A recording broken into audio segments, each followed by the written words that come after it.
நிம்மதி property management. Contact 7667008999. நலம் தரும் நல்லார் சித்த மருத்துவமனை. இதய நோய், சர்க்கரை நோய், பக்கவாதம், சிறுநீரக பிரச்சனை, தண்டுவடம் மற்றும் மூட்டு பிரச்சனைகளுக்கு மிகச்சிறந்த மருத்துவமனை. கிருஷ்ணகிரி, சென்னை மற்றும் மதுரை. தொடர்புக்கு 8807666117 மற்றும் 8807666118. உலகத்தில் எங்கேயாவது தனியாரோ அரசோ அல்லது ஒரு கூட்டுறவு நிறுவனமோ அறக்கட்டளைகளோ தொழில் தொடங்க 2 லட்சம் ரூபாய் வரைக்கும் நாங்கள் கொடுக்குறோம், 10,000 ரூபாய் அட்வான்ஸ் வச்சுக்கோ, நீ எனக்கான ப்ராஜெக்ட் ரிப்போர்ட்டை கொடு, மிச்சம் இருக்க பணத்தை வாங்கிக்கோ, அப்படி இல்லை உனக்கு தொழில் பண்ணவே விருப்பம் இல்லைன்னா 10,000 ரூபாய் வச்சுக்கோன்றதுக்கு பேர் என்ன?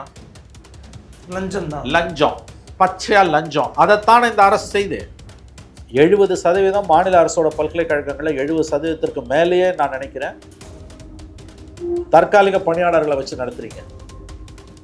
தற்காலிக பணியாளர்கள்னா 70,000 ரூபாய், 60,000 70,000 ரூபாய் ஒரு யூனிவர்சிட்டியில் ஒரு லெக்சரருக்கு சம்பளம், அல்லது அங்கே அசிஸ்டன்ட் ப்ரொஃபஸர் ரேங்க்கில் வரவங்களுக்கு ஒரு 1 லட்சம் ரூபாய் சம்பளம்னா நீ 10,000 ரூபாய் சம்பளத்தில் வேலைக்கு நடத்துகிற.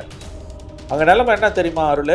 எம்எஸ்சி பிஹெச்டி முடிச்சுட்டு காலையில் மாலையில் மார்னிங் ஷிஃப்ட் ஈவினிங் ஷிஃப்ட் காலேஜஸில் இருக்குது. காலையில் ஷிஃப்ட்டில் லெக்சரராக 10,000 ரூபாய் சம்பளத்தில் வேலை செஞ்சுட்டு 2 மணிக்கு மேலே ஜொமேட்டோவில் வண்டி ஓட்டுறோம். ஜனவரியில் வேறு பொங்கலுக்கு 5,000 ரூபாய் கொடுக்கணும்னு மந்திரிங்க அதிகாரிகளை ரொம்ப நெருக்கிறாங்க. அதிகாரிங்க இந்த வடிவேலு காமெடியில் வரும்ல, ஜோகாசும் பேண்ட்டை விரித்து காப்பார்ல, அதிகாரிங்க இப்படி தான் காமிக்கிறாங்களாம். உண்மையிலேயே ஒன்றும் இல்லை, பிளேட்டு காலி, கஜானா காலி. 5,000 ரூபாய் கொடுன்னு நிர்பந்திக்கிறார்கள் அமைச்சர்கள். அதிகாரிகள் கையை விரிக்கிறார்கள். பொண்ணை வைக்கிற இடத்துல பூவையாவது வைக்கணும் சார்ன்றாராம் ஒரு மந்திரி. 3,000 ரூபாய் கொடுக்குறேன்றாங்களாம். நீ 3,000 ரூபாய் இந்தியா பூரா இருக்க பிரச்சனை. கிட்டத்தட்ட ஒரு 12 மாநிலங்களில் இந்த இலவசங்களால் 1,70,000 கோடிக்கு மேலே சூறையாடப்பட்டு கொண்டிருக்கிறது.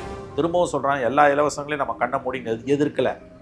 வலதுசாரி பொருளாதார நிபுணர்கள் மாதிரி நம்ம எதிர்க்கலை. நம்முடைய சிற்றறிவு கெட்டிய வரையில் இன்னைக்கு இந்தியாவில் இருக்கக்கூடிய நிலைமை மிக மிக மோசமான நிலைமை பற்றி ஒரு கட்சி பேச மாட்டேன்றான். நல்லா ஏமாத்துறாங்க மக்களை. திமுக ஏமாத்துது, அண்ணா திமுக ஏமாத்துது, விஜய்க்கு இது புரிஞ்சுதானே தெரியல. அது தனி விஷயம், அது தனி கொடுமை. கொடுமைன்னு கோயிலுக்கு போனால் அங்கே ஒரு கொடுமை கூத்தாடிச்சுன்ற கதை, அந்த கதை. இவங்க 2 பேரும் தான் ஆட்சிக்கு வர வாய்ப்பு உள்ளவங்க. திமுக அண்ணா 2 பேரை ஏமாத்துறான் மக்களை. திமுகவில் இருக்கக்கூடிய நிலை வித்வான்கள் எதுக்கு கோச்சிப்பாங்க? தோழமை கட்சிகள், இடதுசாரிகள், காங்கிரஸ், விசிகா பேச சொல்லுங்கள், ஒருத்தர் வாய் திறக்க மாட்டாங்க. பாசிச பாஜக வீழ்த்துறது ஒன்று தான். சரி, பாசிச பாஜக வீழ்த்துட்டு நீ என்ன பண்ணணும்? அதிமுகவை பற்றி மட்டும்தான் பேசுவோன்னா, இது டெல்லியில் 10 வருஷம் காங்கிரஸை பற்றியே பேசினாங்க, இல்லை மோடிக்கு மட்டும். அவங்க கூட இப்போ மாறிட்டாங்க, மோடி 3.0. இன்னைக்கு இவ்வளோ ஒரு மோசமான நிலைமையில மீடியாவும் இருக்குன்னா மக்கள் எந்த அளவுக்கு ஏமாற்றப்படுகிறார்கள்? மக்கள் தான் சிந்திக்க வேண்டும்.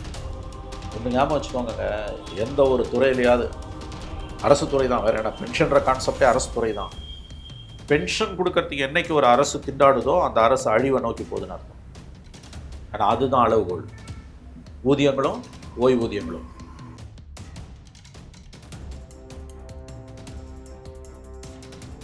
அன்னை பர்னிச்சர்ஸ், அன்னை திருமண சீர்வரிசை பொருட்கள், டிவி, ஃபிரிட்ஜ், வாஷிங் மெஷின் உள்ளிட்ட 200க்கும் மேற்பட்ட பொருட்கள் அடங்கிய திருமண சீர்வரிசை ரூபாய் 99,000 மட்டுமே. தமிழகம் முழுவதும் இலவச டோர் டெலிவரி. தொடர்புக்கு 7550144440 9345044044. வணக்கம் சார். வணக்கம் அருள். சார், இப்போ இன்னைக்கு நம்ம தேதியில் பார்த்தோம் அப்படின்னா, பெண்களுக்கான உரிமை தொகை திட்டத்தை நீட்டிப்பு பண்ணுறதற்கான திட்டத்தை இன்றைக்கி அறிவித்து அதை அமலுக்கும் கொண்டு வந்திருக்கிறாங்க நம்முடைய முதலமைச்சர் மற்றும் துணை முதலமைச்சர் கொண்டு வந்திருக்கிறாங்க. இந்த நீட்டிப்பு வேலையை பார்க்கும்போது கிட்டத்தட்ட எலெக்ஷனுக்காக இதை அவங்க பண்ணுறாங்க அப்படின்னு சொன்னாலுமே கூட, மக்கள் மன்றத்தில் பார்த்தீங்களா, ஆட்சி முடியறதுக்கு முன்னாடி கூட சொன்னதை செய்யணும் அப்படிங்கிறதுக்காக செய்கிறாங்கன்ற ஒரு பார்வை இருக்குது. இது அதுக்குள்ளே சுருக்கி தான் பார்க்கணும், இல்லை ப்ராடர் பர்ஸ்பெக்டிவில் பார்க்கணுமோ? உங்களுடைய பார்வை என்ன? இல்லை, இன்னைக்கு அதை நீட்டிக்கணுன்றது எவ்வளவு? பலனாளிகள் எண்ணிக்கை எவ்வளவு? அது ஏதாவது உங்களுக்கு? கிட்டத்தட்ட ஒரு 28 லட்சத்தை தாண்டி இருக்கும் சார். அதான் இப்போ 1 கோடி பெண்களுக்கு கொடுத்தாங்க. இப்போ அவங்க மேனிஃபெஸ்டோவில் சொல்லும் பொழுது அனைவருக்கும்னா நம்ம ப்ராடாக எப்படி எடுத்தோம்னா, ரேஷன் கார்டு, அரிசி கார்டு 1 கோடியே 95 லட்சம், 2 கோடின்னு வச்சுக்கலாம் ரஃப்லி. நீங்கள் சக்கரை கார்டுக்கு கிடையாது, ஐடென்டி கார்டு இருக்குது, அவங்களுக்கு கிடையாது. யூஸ்வலாக அனைவருக்கும் நம்ம சொல்கிறது பார்த்தீங்கன்னா அரிசி கார்டு தான். இந்த அரசாங்கத்தோட இந்த வெள்ள நிவாரணம் அல்லது பொங்கல் பரிசு அல்லது இயற்கை பேரிடர்களில் ஏதாவது கொடுக்கணும், அல்லது கொரோனா காலத்துமான உதவித்தொகைகள்லாம் கூட நீங்கள் பார்த்தீங்கன்னா அரிசி கார்டை தான் கவனத்தில் எடுத்துப்பாங்க. சக்கரை கார்டை எடுத்துக்க மாட்டாங்க யூஸ்வலி. ஸோ அந்த அளவுகள் படி நம்ம பார்த்தோம்னா, இப்போ 1,95,00,000 பெண்களுக்கு அவங்க கார்டுகளுக்கு கொடுத்துருக்கணும். ரெண்டாவது வந்து டே 1லேருந்து கொடுத்துருக்கணும். ஆனால் இவங்க வந்து 27 மாதம் பொறுத்தம் கொடுக்க ஆரம்பித்தாங்க. அதுலேயும் வந்து அதில் வந்து தகுதி உள்ளவர்கள்னு ஒரு கிளாஸை வச்சாங்க. ஸோ அதில் வந்து 1 கோடி பெண்களுக்கு தான், 1 கோடி கார்டுக்கு தான், தட் இஸ் 50% அதிலே டிஸ்கவுண்ட் பண்ணிட்டாங்க அவங்க.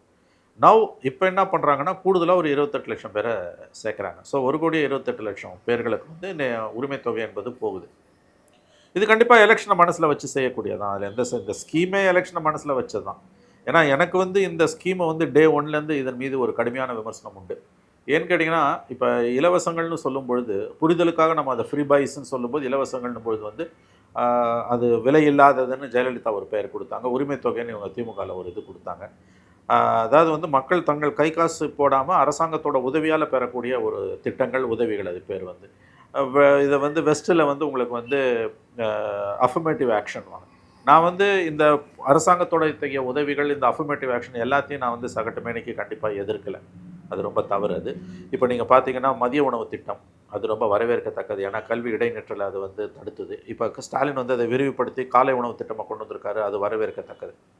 அதே மாதிரி வந்து நீங்கள் வந்து காப்பீட்டு திட்டங்கள், கலைஞர் லேப்டாப் கொடுக்கறது, பெண் குழந்தைகளுக்கான சைக்கிள், பேறுகால பெண்களுக்கான உதவிகள், இதெல்லாம் வந்து நமக்கு வந்து அஃபர்மேட்டிவ் ஆக்ஷன். ஏன்னா இது வந்து முதலீடு, செலவு கிடையாது. இது வந்து திரும்ப சமூகத்துக்கு வருது. உண்மை. இது அதாவது வந்து this is not an expense, this is an investment.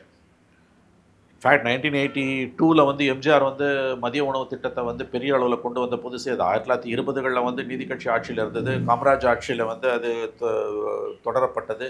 But பெரிய அளவில் யூனிவர்சலாக போனது எம்ஜிஆரோட ஆட்சி காலத்தில். அப்போ வந்து வலதுசாரி பொருளாதார நிபுணர்கள் வந்து அதை மிக கடுமையாக விமர்சனம் செஞ்சாங்க. இன்ஃபேக்ட் இன்றைக்கும் இணையதளத்தில் போனீங்கன்னா இந்தியா டுடேல வந்த கட்டுரைகள்லாம் வந்து மிக கடுமையாக அதை விமர்சிச்சு. ஓ அப்படியா? ஆமாம். இன்ஃபேக்ட் நம்முடைய டாக்டர் மன்மோகன் சிங் அப்போ திட்டக்குழு துணைத் தலைவராக இருந்தார்.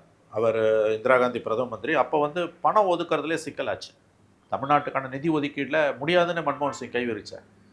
அப்போ எம்ஜிஆர் சொன்ன ஒரு வாசகம் வந்து, நான் வந்து மடிப்பிச்சை ஏந்தியாவது குழந்தைகளுக்கு சாப்பாடு போடுவேன்னு சொன்னார் எம்ஜிஆர்.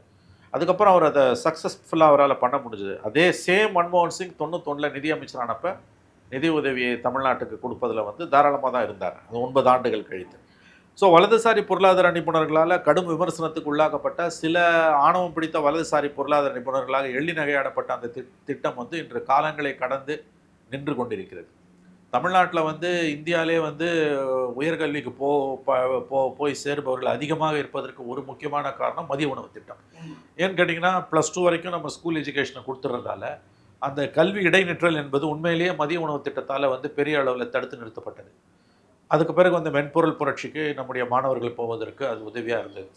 ஸோ அதெல்லாம் யாருமே குறை சொல்லலை. ஆனால் அதுக்கு பிறகு அது வந்து 2006ல் கலைஞரோட அந்த வண்ண தொலைக்காட்சி பெட்டி வந்து ஒரு விமர்சனத்துக்கு உள்ளானது. அந்த நேரத்தில் அதை விமர்சித்தாங்க. ஆனால் அதுக்கு பிறகு அதுவும் ஒரு விதத்தில் வந்து எம்பவர்மெண்ட்டில் தான் போய் முடிஞ்சுது. பட் அதுக்கு பிறகு வந்து உங்களுக்கு ஆடு மாடு கொடுக்கறது, லேப்டாப்பில் கூட எல்லாருக்கும் இல்லாமல் பண்ணது. அப்புறம் வந்து அந்த அது பேர் என்ன, உங்களுக்கு வந்து ஸ்கூட்டி கொடுக்கறது மாதிரியான விஷயங்கள் வந்து உங்களுக்கு படும் விமர்சனத்துக்கு உள்ளாச்சு.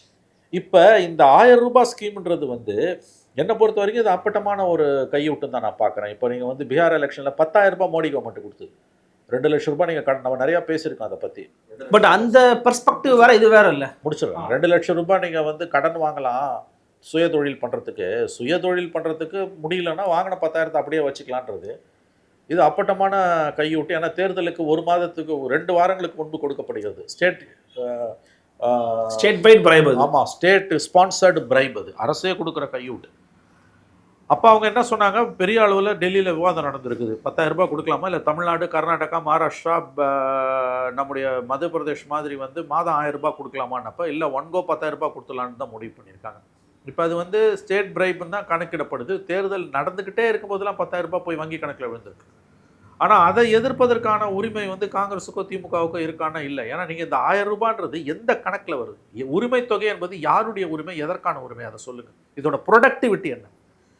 இந்த நீங்கள் வந்து மதிய உணவு திட்டமாக இருக்கட்டும், இலவச சைக்கிளாக இருக்கட்டும், பேறுகால பெண்களுக்கான பலன்களாக இருக்கட்டும், அப்போ இது வந்து உங்களுக்கு வந்து லாக்டேட்டிங் மதர்ஸ், பாலூட்டும் பெண்களுக்கான உதவிகளாக இருக்கட்டும், பைசைக்கிள்ஸாக இருக்கட்டும், இது எல்லாமே வந்து நீங்கள் பார்த்தீங்கன்னா வந்து நிச்சயமாக இதெல்லாம் வந்து உங்களுக்கு வந்து இலவசம் கிடையாது. இது வந்து ஒரு முதலீடு. அது வந்து திரும்ப நமக்கு வந்து வட்டியும் முதலுமா சமூகத்துக்கு கிடைக்குது. வேறஸ் திஸ் 1000 rupeesன்றது வந்து எந்த கேட்டகரியில் வரும் என்னால் புரிஞ்சுக்கணும். நான் ஒன்று சொல்கிறேன், எல்லா விதமான ஸ்கீம்ஸையும் ஒரு மாநில அரசால் ப்ரொடக்டிவிட்டியை பேஸ் பண்ணி மட்டும் முடிவெடுக்க முடியாது. ஃபார் எக்ஸாம்பிள் இப்போ போக்குவரத்துறை எடுத்துக்கோங்க, நஷ்டத்து தான் இயங்கிக்கிட்டு இருக்கு, அதுக்காக பஸ் விடாமல் இருக்க முடியாது. ஸோ பஸ் விட்டுரும். காரணம்னா மக்கள் சர்வீஸ் நடக்கணும், சேவை மனப்பான்மை இதில் இருக்குது. அதில் தான் இலவசமாக பெண்களுக்கு வந்து அதில் பயண உரிமை கொடுக்கறதுக்காக பெண்களுக்கு இலவசம்னு சொல்லி இப்போ அறிவிச்சிருக்கிறாங்க. அதுவும் நடைமுறையில் தான் இருந்துக்குது. நீங்கள் அப்படி தானே அதை பார்க்க முடியும். எல்லாத்தையுமே அப்படி பார்க்கக்கூடாது. நான் என்ன சொல்கிறேன், இப்போ நீங்கள் வந்து பேருந்துகள் எல்லாம் வந்து பெண்களுக்கான அந்த வந்து கட்டணம் இல்லாததை வந்து நான் வந்து அதை வந்து இதுவாக பார்க்கல, நான் அதை வந்து இலவசமாக பார்க்கல. அது முதலீடு, நான் ஒத்துக்கிறேன். பெண்களை வந்து நம்ம எம்பவர் பண்ணோம்னா அது சமூகத்துக்கு திரும்ப வந்து தான் ஒரு பொருளாதார சுழற்சி இருக்குது. அதில் ஒரு பொருளாதார சுழற்சி இருக்குது. அதில் வந்து வசதியான சில பெண்களும் பலனடைகிறாங்கன்னா கூட வந்து பரவாயில்ல. அங்கே வந்து ஓகே, பெண்கள்னு அவங்கள பாருங்கள், அவங்க வந்து சமூகத்தின் கண்கள், அதில் சந்தேகமே கிடையாது. பெண்கள் சமூகத்தின் கண்கள்ன்ற மாற்று கருத்து அதில் வந்து யாருக்கும் மாற்று கருத்து இருக்க முடியாது. பெண் சக்தி தான் மனித குலத்தின் சக்தி. அதனால் வந்து பெண்களுக்கான அந்த கட்டணமில்லா பேர் வந்து அது என்ன பெயரிட்டு வேணா ஆயிடுச்சு, அதில் வந்து எனக்கு எந்த ஆட்சேபனையுமே இல்லை. ஆனால் இந்த 1000 ரூபான்றது வந்து நீங்கள் எப்படி பார்த்தீங்கன்னா, அதாவது வந்து இது வந்து பலனாளிகள் வந்து சில வசதியான பெண்கள், வீடு வச்சிருக்க பெண்கள், அவங்கெல்லாம் அனுபவிக்கிறாங்க, அதனால சொல்கிறீங்களான்றாங்க. இல்லை, அதை வச்சு நான் சொல்லலை. ஒரு ரொம்ப வறுமையில் இருக்க பெண்ணுக்கு கூட இந்த ஸ்கீம் வந்து பெர்சே வந்து இது பிரைபு தான் என்னை பொறுத்த வரைக்கும். இது வந்து எந்த விதமான ப்ரொடக்டிவிட்டியும் இதில் கிடையாது.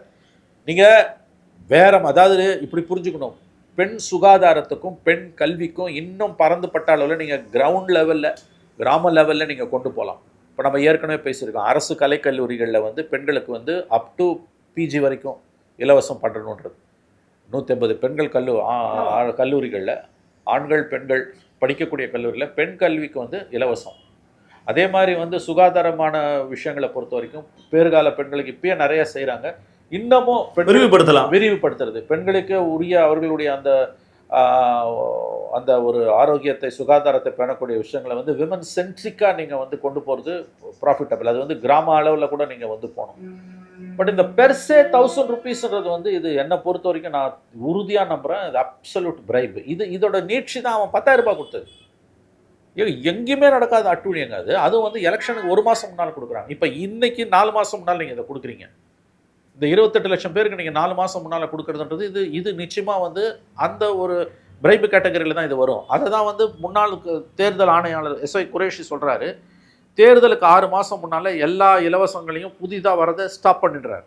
பட் இது இட்ஸ் நாட் a நியூ இல்லை, இட்ஸ் எக்ஸ்டென்ஷன் தானே. இது கதை அளக்குறீங்க நீங்கள். நீ கொடுக்குறவங்கள கொடு, ஃப்ரெஷ் அடிஷன்ஸ் வேணான்றாங்க.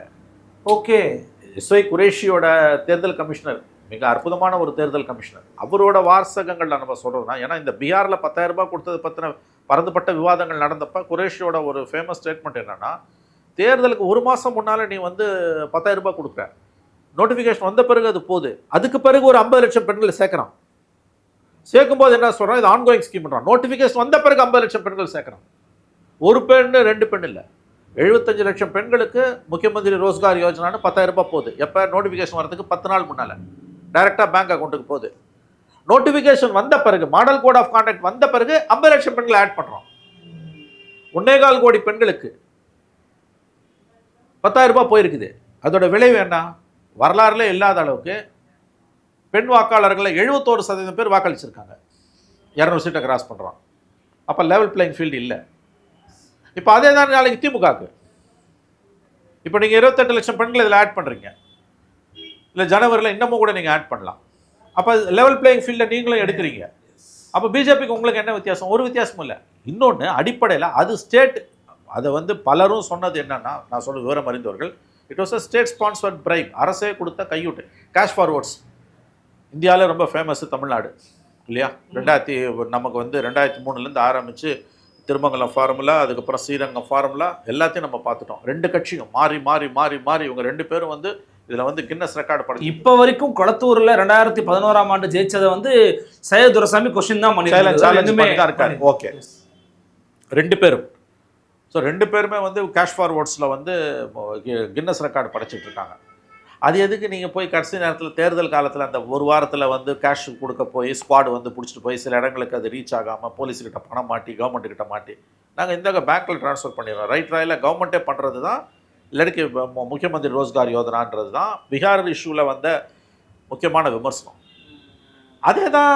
அப்போ அவங்க என்ன சொன்னாங்க, ஏங்க 10,000 ரூபாய் கொடுக்குறத நீங்கள் சொல்கிறீங்க, உலகத்தில் எங்கேயாவது தனியாரோ அரசோ அல்லது வந்து ஒரு கூட்டுறவு நிறுவனமோ அறக்கட்டளைகளோ வந்து தொழில் தொடங்க 2 லட்சம் ரூபாய் வரைக்கும் நாங்கள் கொடுக்குறோம், 10,000 ரூபாய் அட்வான்ஸ் வச்சுக்கோ, நீ வந்து எனக்கான ப்ராஜெக்ட் ரிப்போர்ட்டை கொடு, மிச்சம் இருக்க பணத்தை வாங்கிக்கோ, அப்படி இல்லை உனக்கு தொழில் பண்ணவே விருப்பம் இல்லைன்னா 10,000 ரூபாய் வச்சுக்கோன்றதுக்கு பேர் என்ன? லஞ்சம் தான். லஞ்சம், பச்சையா லஞ்சம். அதைத்தானே இந்த அரசு செய்து. அதுக்கு அவங்க என்ன சொன்னாங்க, கரெக்டு, நாங்கள் 10,000 ரூபாய் கொடுத்தது லஞ்சம்ன்ற, இவங்க மாதம் 1000 ரூபாய் கொடுக்குறாங்களா, அது என்ன கதை? அதுவும் லஞ்சம் தான். இது திமுகவை மட்டும் நான் சொல்லலை, திரும்ப திரும்ப நான் சொல்கிறேன். கர்நாடகாவில் இதே கதை, மகாராஷ்டிராவில் இதே கதை, குஜராத் இது மத்திய பிரதேசில் இதே கதை, இன்னும் சில மாநிலங்கள் இதை பிளான் பண்ணிகிட்டு இருக்காங்க. கேரளாவில் கிடையாது, எனக்கு தெரிஞ்சு கிடையாது, ஊபியில் கிடையாது, குஜராத்தில் கிடையாது, எக்ஸ்ட்ரீம் ரைட் விங்லேயும் கிடையாது, லெஃப்ட் விங்லேயும் கிடையாது. இப்போ இந்த ஸ்கீம் பெர்சே, இந்த ஸ்கீமை வந்து நான் எதிர்க்கிறேன். எது இந்த 1000 ரூபாய் பெண்களுக்கு ஆனன்றது. இப்போ இது எவ்வளோ பணம் வருது நீங்கள் யோசிச்சு பாருங்கள். 1 கோடின்னு வச்சுக்கோங்க, 28 லட்சத்தை கூட கைட்டெடுங்க வேண்டாம். 1 கோடி பெண்களுக்கு 1000 ரூபான்றது எவ்வளோ? 1000 கோடி. இவங்க என்ன பண்ணியிருக்காங்க, முதல்ல ஒரு 2.5 ஆண்டுகள் கொடுக்க முடியல இவங்களால். 27வது மாதத்தில் தான் ஆரம்பிக்கிறாங்க. தட் இஸ் செப்டம்பர் 23 தான் ஆரம்பிக்கிறாங்க. 33 மாதங்கள் தான் இவங்க கொடுக்குறாங்க. இப்போ 33,000 கோடி அதுக்கு போகுது. நீங்கள் இந்த 33,000 கோடியை வந்து பல அரசு துறைகள் இன்றைக்கி என்ன கண்டிஷனில் இருக்குன்னு நம்மளே நிறையா பேசிட்டோம். ஊதிய உயர்வு கொடுக்க முடியாமல் உங்களுடைய திரும்ப திரும்ப நான் சொல்கிறேன், உயர்கல்வியில் தமிழ்நாடு முதல் மாநிலம்னு முதலமைச்சரும் திமுக அமைச்சர்களும் திமுகவோட தொங்கு சதைகளும் அவர்கள் பெருமைப்பட்டு கொள்வதில் எந்த அர்த்தமும் இல்லை. ஏன்னா அங்கே இருக்கக்கூடிய பேராசிரியர்கள் ஆராய்ச்சி மாணவர்களுடைய நிலைமை பரிதாபத்துக்குரியதாக இருக்குது. சம்பளமே இல்லை, படு பாதாளத்தில் இருக்குது. 70% மாநில அரசோட பல்கலைக்கழகங்களில் 70% மேலேயே நான் நினைக்கிறேன் தற்காலிக பணியாளர்களை வச்சு நடத்துறீங்க. தற்காலிக பணியாளர்கள்னா 70,000 ரூபாய், 60,000 70,000 ரூபாய் ஒரு யூனிவர்சிட்டியில் ஒரு லெக்சரருக்கு சம்பளம், அல்லது வந்து அங்கே வந்து அசிஸ்டன்ட் ப்ரொஃபஸர் ரேங்க்கில் வரவங்களுக்கு ஒரு 1 லட்ச ரூபாய் சம்பளம்னா நீ 10,000 ரூபாய் சம்பளத்தில் வேலைக்கு நடத்துகிற. அரசு கல்லூரிகளில் 150 அரசு கல்லூரிகளில் நிலைமை 90% டெம்பரவரி ஸ்டாஃப், 10% தான் permanent staff. That is UGC scale. அங்கே நிலைமை என்ன தெரியுமா அருள்? எம்எஸ்சி பிஹெச்டி முடிச்சுட்டு காலையில் மாலையில் மார்னிங் ஷிஃப்ட் ஈவினிங் ஷிஃப்ட் காலேஜஸில் இருக்குது. காலையில் ஷிஃப்ட்டில் லெக்சரராக 10,000 ரூபாய் சம்பளத்தில் வேலை செஞ்சுட்டு 2 மணிக்கு மேலே ஜொமேட்டோவில் வண்டி ஓட்டுறான், ரேப்பிடோ ஓட்டுறான். காலையில் பெட்ரோல் பங்க்கில் வேலை செஞ்சுட்டு மதியம் 6லேருந்து காலையில் 6லேருந்து 1 மணி வரைக்கும், இப்போ 12 மணி வரைக்கும் பெட்ரோல் பங்க்கில் வேலை, 1 மணிலேருந்து 5 மணி வரைக்கும் காலேஜில் லெக்சரர். இது யதார்த்தம். தயவு செஞ்சு இதை புரிஞ்சுக்கோங்க. நான் சொல்கிறது எதுவுமே அதீதமான வார்த்தை கிடையாது. நீங்கள் அந்த யூனியன்ஸ் கிட்ட போய் பேசுனீங்கன்னா அவங்க இதை சொல்கிறாங்க. 90% டாக்டர் அன்புமணி ராமதாஸ் தான் இதில் ரொம்ப தெளிவாக ஒரு ஸ்டேட்மெண்ட் கொடுத்தவர். பாட்டாளி மக்கள் கட்சியோட தலைவர் டாக்டர் அன்புமணி ராமதாஸ் தான் இதில் ரொம்ப தெளிவாக, எல்லா கட்சிகளை விடையும் டாக்டர் அன்புமணி ராமதாஸ் தான் இதில் ரொம்ப தெளிவாக புள்ளி விவரங்களோட ஆதாரத்தோட ஸ்டேட்மெண்ட் கொடுத்தவர். அன்ஃபார்ச்சுனேட்லி அவங்க கட்சிக்குள்ளே நடக்கிற துரதிருஷ்டவசமான சம்பவங்களால் அவருடைய அந்த அறிக்கைகளுக்கு கிடைக்க வேண்டிய முக்கியத்துவமும் அது கிளப்ப வேண்டிய விவாதங்களும் கிளப்பப்படாமல் போயிடும். பீப்புள் இஷ்யூஸ் நிறைய அட்ரஸ் பண்ணுறாரு அவர் தான் பேசுகிறாரு, டாக்டர் அன்புமணி தான் அதை பேசுகிறாரு. இப்போ நான் எதுக்கு சொல்ல வரேன்னா, இப்போ இன்றைக்கி வந்து இந்த 28 லட்சம் பெண்களுக்கு வந்து இந்த ஸ்கீமை இவங்க எக்ஸ்பேண்ட் பண்ணதுன்றது நம்பர் 1 வந்து கொள்கை அளவில் இந்த ஸ்கீமை நான் வந்து எதிர்க்கிறேன். நம்பர் 2 வந்து இந்த லாங் டேர்மில் இந்த கவர்மெண்ட்டால் இதை சஸ்டெயின் பண்ண முடியாது. இப்போ மகாராஷ்டிரா வந்து இந்த மாநிலங்களில் ரொம்ப இந்த பெண்களுக்கான இந்த இலவசங்களை கொடுக்கறதுல வந்து உரிமை தொகைன்னு வச்சுக்குவாங்களேன். எதுக்கு சொன்னால் கோவம் வரும் அவங்களுக்கு, திமுக நண்பர்களுக்கு. பெண்களுக்கான உரிமை தொகையை வந்து கொடுக்கறதுல மாநிலங்களில் ரொம்ப இன்றைக்கி திண்டாட்டத்தில் இருக்கக்கூடிய மாநிலம் மகாராஷ்டிரா. என்னென்னா மக்கள் தொகை அளவில் மட்டும் இல்லாமல் எனக்கு தெரிஞ்சு அங்கே வந்து இன்றைக்கி வந்து தொகையும் அதிகம். 2,100 ரூபாய் நம்ம கொடுக்குறாங்க. போன அக்டோபரில் ஆரம்பித்து இந்த பிப்ரவரி வரைக்கும் கொடுக்க முடியாமல் 5 மாதம் நிறுத்திட்டு அதுக்கு பிறகு பல நாளிகளில் ஒரு 20% 25% கொஞ்சம் கூட குறையா இருக்கலாம் கட் பண்ணி தூக்கி போட்டாங்க. இன்றைக்கி மறுபடியும் கொடுக்குறாங்க. இன்றைக்கி அது எங்கே வந்து நிற்குதுன்னா, கடந்த நிதியாண்டில் 24-25 7.5 லட்சம் கோடி, ரஃப்லி 7.5 லட்சம் கோடியாக இருந்த மகாராஷ்டிராவோட கடன் இந்த நிதியாண்டுக்கு வந்து 9.25 லட்சம் கோடியாவோ 9 லட்சம் கோடியாவோ உயர்ந்திருக்கு. இது யார் தலையில் விடியும்? மகாராஷ்டிரா மக்கள் தலையில் விடியும். 75,000 கோடிக்கு துணை மானிய கோரிக்கை வந்திருக்குது இப்போ அசம்பிளியில். ஓகே, அப்போ அதே நேரம் இங்கே நடக்கும், அதை விட மோசமாக நடக்கும். ஏன்னா அதை விட நீ அதிகமாக இங்கே இலவசங்களை விட்டுக்கிட்டு இருக்கீங்க. ஒரு விஷயம் நல்லா புரிஞ்சுக்கோங்க, நான் திரும்ப திரும்ப திரும்ப சொல்கிறேன், நம்ம எல்லாரும் தினம் நீங்களும் நானும் மட்டும் இல்லை, நூற்றுக்கணக்கான யூடியூப் சேனல்ஸ்லையும் தொலைக்காட்சி வாதங்களையும் நம்ம பேசுகிறது, யார் ஜெயிப்பா யார் தோப்பா, விஜய் எங்கே போவார், ஓபிஎஸ்ஸை சேர்த்துப்பாரா மாட்டாரா, டிடிவி என்ன பண்ண போகிறார், இப்படியே அற்பத்தனமான விஷயங்களை பேசிகிட்டு இருக்கோம். நம்ம பேச வேண்டிய ஒரு விஷயத்தை நம்ம பேசாமல் கடந்து போகிறது எதுனா 2026 ஜூன் மாதம் அல்லது ஜூலை மாதம் வரக்கூடிய முதல் பட்ஜெட், புதிய ஆட்சியோட புதிய அரசாங்கத்தின் முதல் பட்ஜெட். ஏன்னா இந்த வருஷம் வந்து பிப்ரவரியில் நமக்கு வந்து ஓட்டான் அக்கௌண்ட் தான், இடைக்கால பட்ஜெட் தான் வரும். ஆமாம், 3 மாதங்களுக்கு செலவினங்களுக்கு பணம் எடுத்துப்பாங்க. ஏப்ரலில் அல்லது மேல நமக்கு எலெக்ஷன், மே 6ஆம் தேதி நமக்கு, மே 7ஆம் தேதியோட இந்த கவர்மெண்ட்டோட ஆயுள் காலம் முடியுது, மே 6ஓட முடியுது. மே 7ஆம் தேதிக்கு முன்னால் நமக்கு புது கவர்மெண்ட் ஃபார்ம் ஆகணும். புது கவர்மெண்ட் ஃபார்ம் ஆகி ஜூன் மாதத்தில் பட்ஜெட் போடுவாங்க. ஏன்னா இடைக்கால பட்ஜெட் 3 மாதத்துக்கு தான், ஏப்ரல் மே ஜூனுக்கு தான், ஜூன் 30 வரைக்கும் தான். அதனால் ஜூனில் நமக்கு புது பட்ஜெட். அந்த புது பட்ஜெட் கொடூரமாக இருக்கும். எல்லா விலையும் ஏறும், தாறுமாறாக ஏறும். யார் ஆட்சிக்கு வந்தாலும் யார் வந்தாலும் ஏன்னா அந்த அளவுக்கு உங்கள் நிதி நிலைமை மோசமாக இருக்குது. இப்போ வந்து ஜனவரியில் வேற வந்து பொங்கலுக்கு 5000 ரூபாய் கொடுக்கணும்னு மந்திரிங்க வந்து அதிகாரிகளை வந்து ரொம்ப நெருக்குறாங்க. அதிகாரிங்க வந்து இந்த வடிவேலு காமெடியில் வரும்ல, ஜோகாசும் பேண்ட்டை விரித்து காப்பார்ல, அதிகாரிங்க இப்படி தான் காமிக்கிறாங்களாம். உண்மையிலேயே ஒன்றும் இல்லை, பிளேட்டு காலி, கஜானா காலி. 5000 ரூபாய் கொடுன்னு நிர்பந்திக்கிறார்கள் அமைச்சர்கள், அதிகாரிகள் கையை விரிக்கிறார்கள்.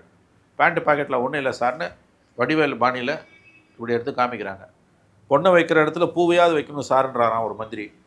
3000 ரூபாய் கொடுக்குறேன்றாங்களாம். நீ 3000 ரூபாய் அது கொடுத்தா எங்கேயோ போதே சார். தான் சார், 3000 ரூபாய் நீ யாரு கொடுப்ப? 2 கோடி கார்டு கொடுப்ப. ஆமாம், 2 கோடி இன்ட்டு 3000 எவ்வளோ? 6000 கோடி. உங்கள்கிட்ட எங்கே இருக்குது பணம்? நீ மாதம் கவர்மெண்ட்டில் பல டிபார்ட்மெண்ட்டில் சம்பளம் கொடுக்கறதுக்கு திருவோடு ஏந்திட்டு இருக்காங்க சார். ஆசிரியர்கள் போராடுறான், செவிலியர்கள் போராடுறான், மருத்துவர்கள் போராடுறான், தூய்மை பணியாளர்கள் போராடுறான், இவ்வளவு பேர் போராடுறான். இது வந்து ஒட்டுமொத்த அரசு ஊழியர்கள் 16 போராடுறாங்க நிலையில் இருக்கான். உங்கள்கிட்ட ஏது பணம்? அவங்களுக்குலாம் கொடுக்கறது உங்கள்கிட்ட பணம் இல்லைன்ற இவங்கள்ட்ட எப்படி பணம் கொடுக்குறது? அதை தான் அவன் கேட்குறான். நீ 33,000 கோடி தூக்கி கொடுத்தீங்களா 1000 ரூபாய் பெண்களுக்கு இந்த 27 மாசத்துல? அதுல கொஞ்சம் கொடுத்துருந்தா நல்லா வேலை பார்த்துருப்போம். அதான் ஓட்டு வராதுல்ல. அப்போ உங்களை இது நான் திரும்பவும் சொல்கிறேன், இது ஏதோ திமுகவை திட்டத்துக்காக சொல்கிறான்னு நினைப்பாங்க. இல்லை, திமுக நண்பர்களோட கனிவான பார்வைக்காக சொல்லுகிறேன். இது இந்தியா பூரா இருக்க பிரச்சனை. கிட்டத்தட்ட ஒரு 12 மாநிலங்களில் இந்த இலவசங்களால் 1,70,000 கோடிக்கு மேலே சூறையாடப்பட்டு கொண்டிருக்கிறது. திரும்பவும் சொல்கிறேன், எல்லா இலவசங்களையும் நம்ம கண்ணை மூடி எதிர்க்கலை. வலதுசாரி பொருளாதார நிபுணர்கள் மாதிரி நம்ம எதிர்க்கலை. நம்முடைய சிற்றறிவு கெட்டிய வரையில் இன்னைக்கு இந்தியாவில் இருக்கக்கூடிய நிலைமை மிக மிக மோசமான நிலைமை. நீங்கள் 1,70,000 கோடின்றது வரும் நாட்களாக அப்படியே டபுள், ஒரு 10% 20% ஏறிக்கிட்டே போகும். இன்னும் 5 ஆண்டுகளில் வந்து பல மாநிலங்கள் திவால். தயவு செஞ்சு இதை புரிஞ்சுக்கோங்க. இது வந்து ஏதோ தமிழ்நாடு சென்ட்ரிக் மட்டும் இல்லை. இப்போ இன்னைக்கு மகாராஷ்டிராவில் ஏற்பட்டிருக்க இந்த நிலைமை, துணை மானிய கோரிக்கையில் 75,000 கோடி கூட வருது சார். நமக்கு ஏற்கனவே 9 லட்சம் கோடி கடன் இருக்கு சார். அப்ப நீங்க சொல்ற மாதிரி பார்த்தா அந்த கடன் தொகை இன்னும் அதிகமாகும், ரொம்ப மோசமா போகும். எல்லா விலையும் ஏறும், மின்சார விலை ஏறும், பொருட்கள் விலை ஏறும். அதாங்க 26ல் யார் ஜெயிச்சாலும் கொடூரமான பட்ஜெட், முதல் பட்ஜெட் உங்க தலையிலையும் என் தலையிலையும் இவர் தலையிலையும் தான் விடிய போகுது. இதை பத்தி ஒரு கட்சி பேச மாட்டேன்றான். நல்லா ஏமாத்துறாங்க மக்களை. திமுக ஏமாத்துது, அண்ணா திமுக ஏமாத்துது. விஜய்க்கு இது புரிஞ்சுதானே தெரியல. அது தனி விஷயம், அது தனி கொடுமை. கொடுமைன்னு கோயிலுக்கு போனால் அங்கே ஒரு கொடுமை கூத்தாடிச்சுன்ற கதை, அந்த கதை. இவங்க 2 பேரும் தான் ஆட்சிக்கு வர வாய்ப்பு உள்ளவங்க. திமுக அண்ணா 2 பேரை ஏமாத்துறான் மக்களை. மக்கள் தான் விழிப்புடன் இருக்கணும். இப்போ மின்சார வாரிய 2003ஆம் ஆண்டு மின்வாரிய சட்டப்படி ஆண்டுதோறும் வந்து மின்சார கட்டணங்களை உயர்த்தணுன்றது மின்வாரிய ஒழுங்குமுறை ஆணையத்தோட உத்தரவு. இன்ஃபேக்ட் அரசுக்கு அதில் ரோலே கிடையாது. ஆனால் அரசு மூக்க நோய்ச்சி ரோல் எடுத்துக்கும்.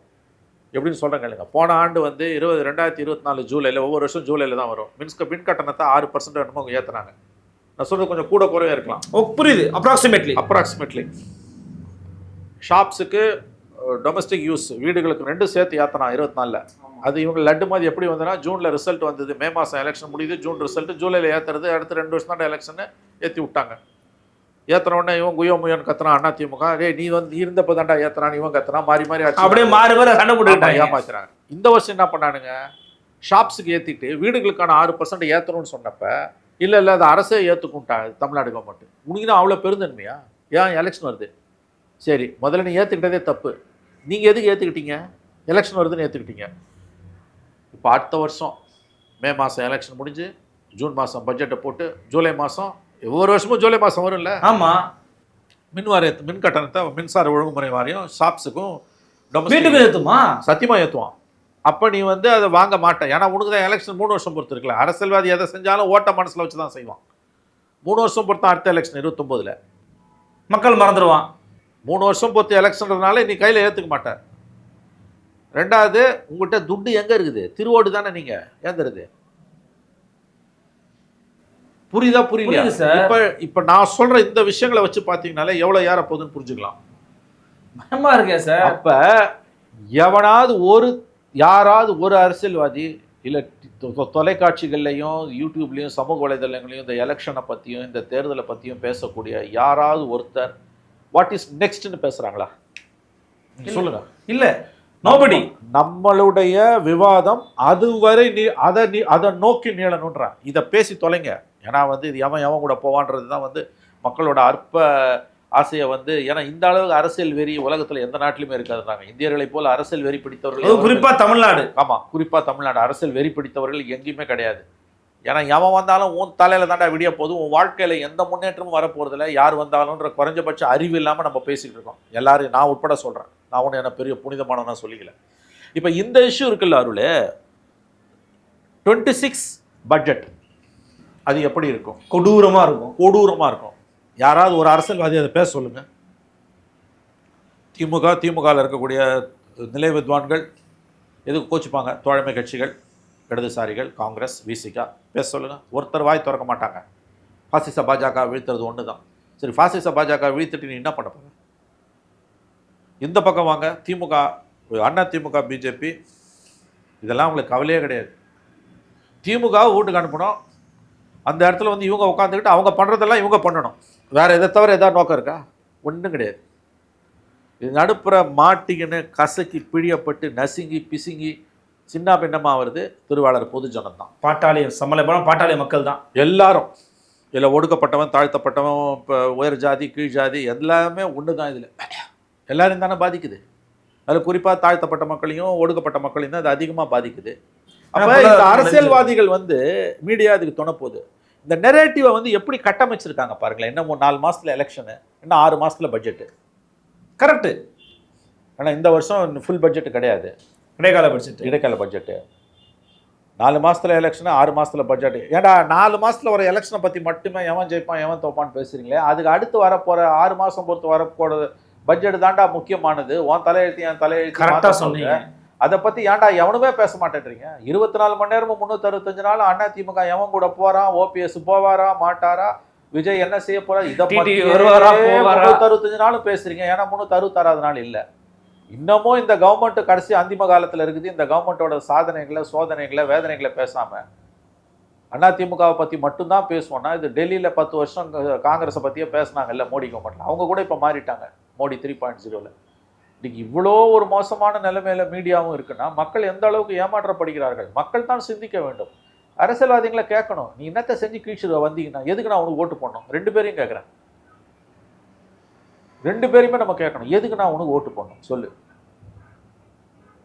ஏன்னா தமிழ்நாட்டோட பிரத்யேகமான பொருளாதார நிலைமைகளை பற்றி இவங்க பேச மறுக்கிறாங்க. இப்போ வந்து முதலீடு வந்ததுன்னு திமுகவில் டிஆர்பி ராஜா சொல்லிக்கிட்டே இருக்காரு. ஒரு வெள்ளை அறிக்கை கொடுனா பதில் வராதது மட்டும் இல்லை, நக்கலாக வெள்ளை பேப்பரை தூக்கி காமிக்கிறீங்க.